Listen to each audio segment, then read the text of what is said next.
Hello everyone.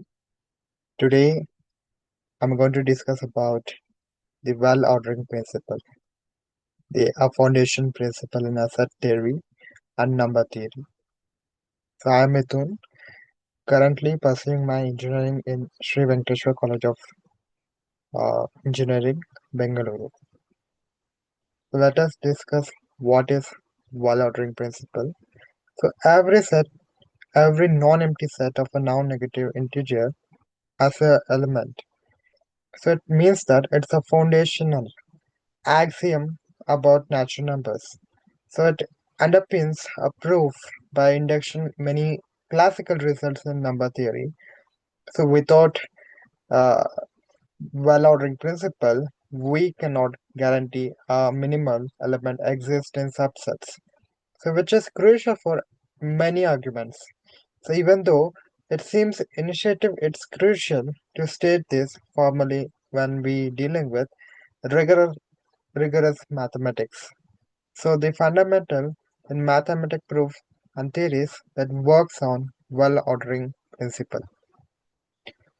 So let us discuss the historical background on well-ordering principle. So in 19th century, by Debyekin's contribution for formulating natural numbers through set theory and its use of well-ordering principle. So we'll see the how the Peano's axioms, that is stated in 1889, provide a formal basis for natural numbers. Like WOP is a key part of these logical foundations. So it shows how WOP was not always obvious but had to be explicitly formulated. So let us discuss the formula definition. Here, S is a well order if S is a totally order. Totally order means any two elements are comparable, like lesser or equal or n. The crucial part is the existence of at least element in every non-empty subset. This is what distinguishes well-ordering set from merely orderable sets. So, the comparing with the sets that are ordered but not well ordered, like are real numbers with normal that is lesser or equal to. So let us discuss some of the mathematical symbols uh, that are obvious for discussing about well ordering. So n is a natural number, is a set of natural numbers like 0, 1, 2, 3. And next we have for all. For example, for all natural number x. Then we have there exist. For example, there exists an element m in set S. And next we have implies. It's like, if P then Q means P implies Q. And we have negation that is not. And we have membership that is element of. So let us see an example here where we have a set that is 7, 2, 9. So here 2 is the smallest. So emphasizing that WOP guarantees such smallest number exists for any non-empty subset of natural number.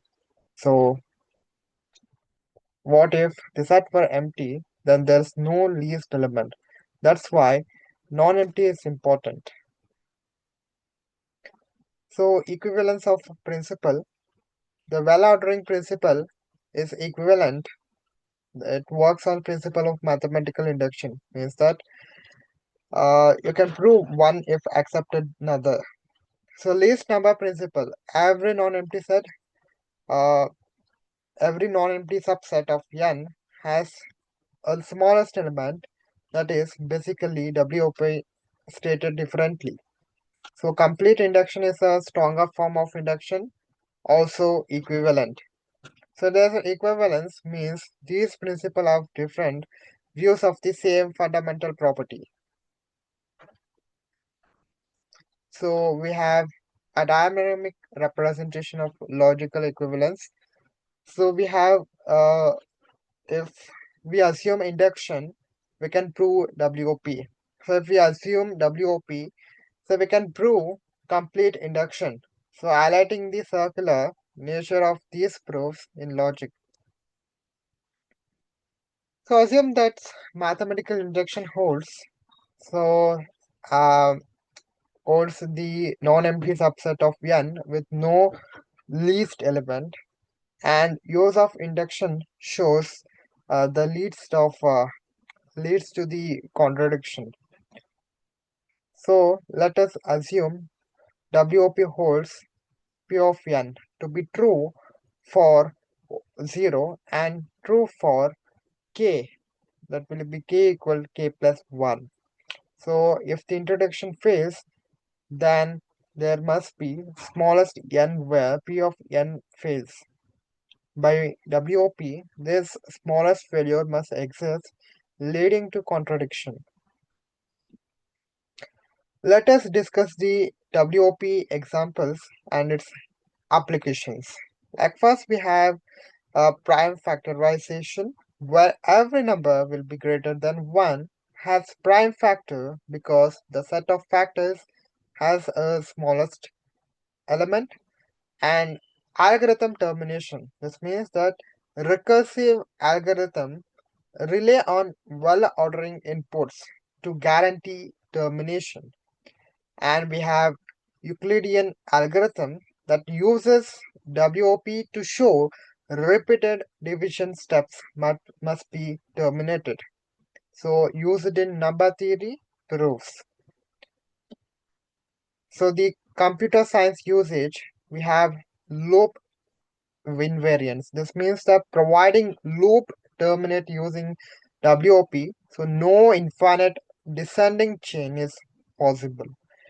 And recursive function use WOP to ensure the inputs get smaller each step until these cases. And functional programming language will depend upon heavily on well ordering inputs. So we can also discuss VOP beyond n. Like we can say, we can take the Q and R, which are non well ordering under standard order. This means that Q and R under usual ordering are not well ordered because subset may not have least element. Like for example, we have set x belongs to Q, where x is greater than 0, has no least element if you consider value approaching 0. So the axiom of choice allows a well-ordering any set, but such ordering can be highly non-initiative. Next, we have Zermelo's theorem. So it states that every set can be well-ordered, but you can't explicitly contradict these orders without the axiom of choice. This is important in advanced set theory and cardinality comparison. It shows how VOP extends conceptually beyond just numbers. So let us talk about takeaways of these concepts. Like WOP guarantees a minimal element, making introduction and mini proof possible. A foundational, simple but powerful. So it's equivalent to induction means understanding one helps under the other. And WOP influences extends from math to computer science and logic. So here we can see the references for this WOP. So thank you all.